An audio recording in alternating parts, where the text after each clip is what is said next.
या लिस्टमधील आपल्याला ट्रॅव्हल सपोर्ट करणाऱ्याचे खूप खूप धन्यवाद।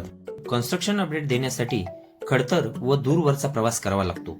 या खडतर व दूरवरच्या प्रवासासाठी आपण ट्रॅव्हल सपोर्ट करणे इच्छुक असाल तर नक्कीच या स्कॅनरवर आपला अनमोल असा ट्रॅव्हल सपोर्ट पाठवू शकता।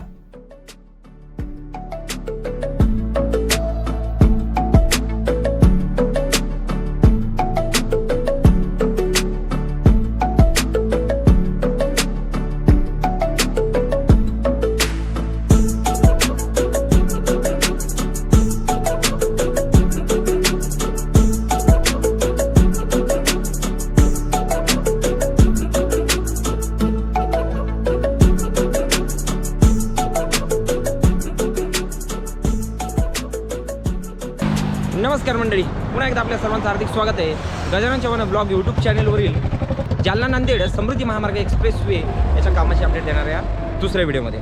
मागील व्हिडिओमध्ये आपण पॅकेज 5चे काम पाहिलेलं आहे, त्यामध्ये जेवढं शक्य झालं तेवढं मी कामे डिटेल दाखवलेलं आहे, त्याची लिंक डिस्क्रिप्शनमध्ये दिलेली आहे। आजच्या व्हिडिओमध्ये आपण पाहणार आहोत, ही गाडी एकदा जाऊ देऊ आपण। नागपूर मुंबई समृद्धी महामार्गानंतर आता अनेकांना प्रतीक्षा आहे, ती म्हणजेच महाराष्ट्रात नव्याने होत असलेल्या तिसऱ्या सुपर एक्सप्रेसवेची, तो म्हणजेच जालना नांदेड समृद्धी महामार्ग 2 याची। हा एक 6 लेन एक्सेस कंट्रोल एक्सप्रेसवे असून 179 किलोमीटर लांबीचा हा महामार्ग जालना शहराबाहेर नागपूर मुंबई समृद्धी महामार्गावर व नॅशनल हायवे 753 जालना देऊळगाव राजा यावरील इंटरचेंज पासून सुरुवात होत असून नांदेड जवळील देगलूर नांदेड नॅशनल हायवे 161 वरील इंटरचेंज वर समाप्त होत आहे। भविष्यात या महामार्गाच्या right साइडने Hyderabad Mumbai high speed bullet train देखील धावताना पाहायला मिळेल, त्याकरिता अधिकचे भूमी अधिग्रहण झाले आहे। 179 किलोमीटर लांबीच्या या महामार्गाचे एकूण 6 पॅकेज मध्ये काम होत असून आज आपण पॅकेज 4 चे काम पाहणार आहोत। महामार्गाचे एकूण 6 पॅकेज मध्ये होत असलेले काम सध्या मात्र पॅकेज 1 व 2 मध्ये कामाला सुरुवात झालेली नाही, परंतु पॅकेज 3, 4 आणि 5 मध्ये वेगाने काम सुरू आहे। त्या कामाचे पर्सेंटेज देखील आपण पाहू शकता। गेली 7-8 दिवसापूर्वीच पॅकेज 6 मधील देखील काम सुरू झालेले आहे। आज आपण पाहत आहोत पॅकेज 4 चे काम। पॅकेज 4 चे काम आणि या पॅकेज 4 मध्ये 2 इंटरचेंज होणार आहेत, की आता ज्या ठिकाणी आपण उभे आहोत। आणि हा रोड म्हणजे हा जो हायवे आहे नॅशनल हायवे 61 नंबरचा, जो की पाठीमागं आपल्या वसमतच्या दिशेने जातो आणि समोर परभणीला जातो। आणि हे जे चेनेज आहे इथं मार्किंग पण दाखवतो तुम्हाला, या ठिकाणी पाहू शकतो बघा, ही येलो मार्किंग केलेली आहे आणि हा इंटरचेंजचा जे एरिया आहे 124+430 या नंबरवरती इथं मार्किंग समोर पण दिसत आहे पहा। तर हायवेवरती आपल्याला हे इंटरचेंज पाहायला मिळणार आहे। हे पॅकेज 4 मधील दुसरं इंटरचेंज आहे आणि पहिलं इंटरचेंज जे आहे तर परभणी जिंतूर रोडवरती आपल्याला पाहायला मिळणार आहे। सध्या या ठिकाणी फाउंडेशन वर्क चालू असलेलं पाहायला मिळते पहा। इंटरचेंजचा हा एरिया होणार आहे, त्यामुळे इथं गर्डर वगैरे जे कास्टिंगचं काम पण पाहायला मिळत आहे। अशाच पद्धतीनं हा पूर्ण एरिया जो आहे तर समृद्धी महामार्ग दुसरा जो आहे त्याचा इंटरचेंजचा हा एरिया राहणार आहे। आपल्या या दिशेला हा परभणी वसमत रोड आहे।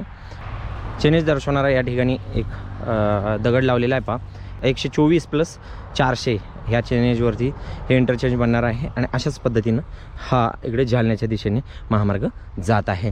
पुढे काही अंतरावरती आपल्याला थोडंफार काम पाहायला मिळेल, पुढे जाऊन आपण पाहणार आहोत, परंतु इथं जे आहे तर हा संपूर्ण एरिया जो आहे तो इंटरचेंजचा एरिया आहे। चला प्रयत्न करूया पुढच्या दिशेला काम पाहता येतं का, तर कुठपर्यंत काम झालेलं आहे। तर आता परभणी शहराच्या दिशेने हा बायपासच होत आहे। या दिशेला हा महामार्ग नांदेडच्या दिशेने जात असून इथून पुढे 2 किलोमीटर अंतरावरती पॅकेज 4 चे काम समाप्त होते, म्हणजेच चेनेज नंबर 127.84 हा पॅकेज 4 चा एंड पॉइंट आहे, परंतु इथून पुढे काम अद्यापही सुरू झालेले दिसत नाही। हा आहे वसमत परभणी रोड म्हणजेच नॅशनल हायवे 61 आणि हे लोकेशन म्हणजेच नांदगाव खुर्द व बुद्रुक आणि विशेष म्हणजेच श्री क्षेत्र त्रिधारा या लोकेशन जवळच म्हणजेच चेनेज नंबर 124 वरती हे इंटरचेंज आपल्याला पाहायला मिळेल आणि या इंटरचेंजचे नेमकेच काम सुरू झालेले आहे. या इंटरचेंजच्या दोन्ही साईडला आपल्याला प्राथमिक लेवलचे स्ट्रक्चर वर्क पाहायला मिळेल. परभणी जिल्ह्यातील परभणी तालुक्यातील 28.85 किलोमीटर लांबीच्या या पॅकेजवर PNC इन्फ्राटेक ही कंपनी काम करत आहे. या पॅकेजमध्ये आपल्याला सध्या स्ट्रक्चर वर्क जास्त प्रमाणात पाहायला मिळेल व तसेच काही ठिकाणी बेसमेंट वर्क सुद्धा सुरू झालेले दिसेल.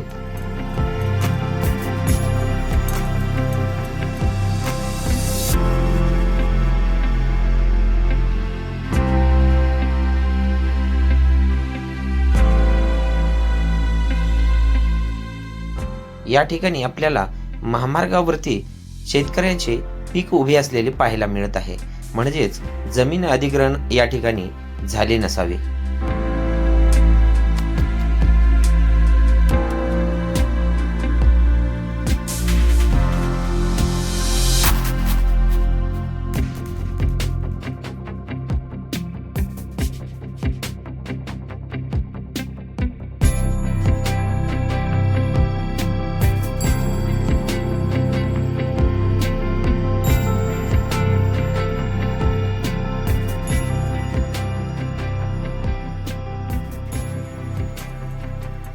तर मंडळी, आपण 121 प्लस 900 म्हणजेच 122 जवळपास हे चेनीज या ठिकाणी दर्शवणारा हे स्टोन दिसत आहे पहा.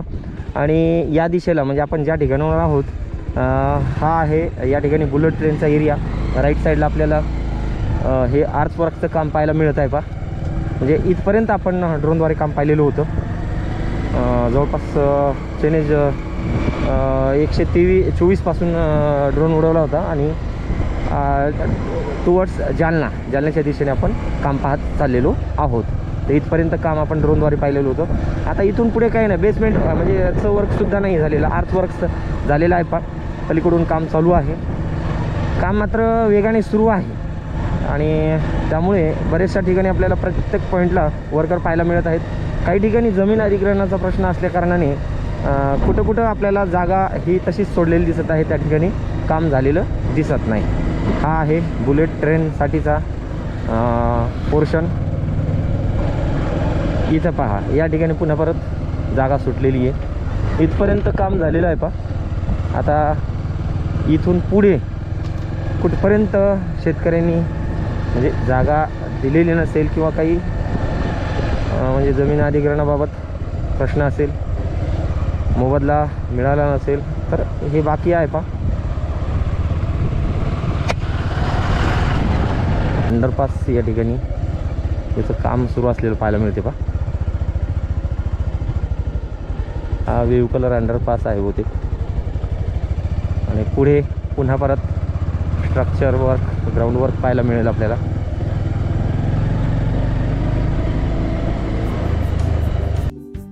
या पॅकेजमध्ये जवळपास जमीन ही समतल असल्या कारणाने महामार्गाच्या दोन्ही साईडला शेती असल्यामुळे शेतकऱ्याच्या वापराकरिता विशिष्ट अंतरावरती अशा पद्धतीने पाईप टाकण्यात आलेले पाहायला मिळेल.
इथून पुढे देखील आपल्याला प्रत्येक जाग्यावरती इनिशियली स्ट्रक्चर वर्क पाहायला मिळेल, तर काही ठिकाणी अंडरपास निर्मितीचे काम सुद्धा पाहायला मिळेल.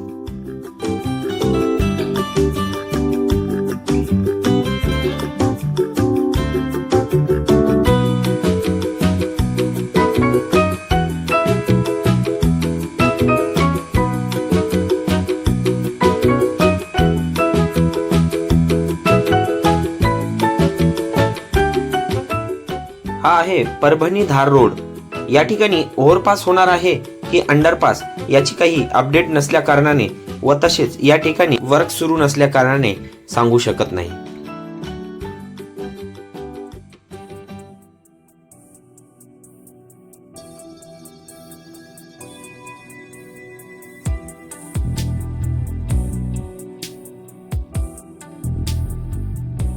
इथून पुढे या पॅकेजच्या स्टार्टिंग पॉइंट म्हणजेच चेनेज नंबर 99 पर्यंत ॲज इट इज सेम काम पाहायला मिळेल.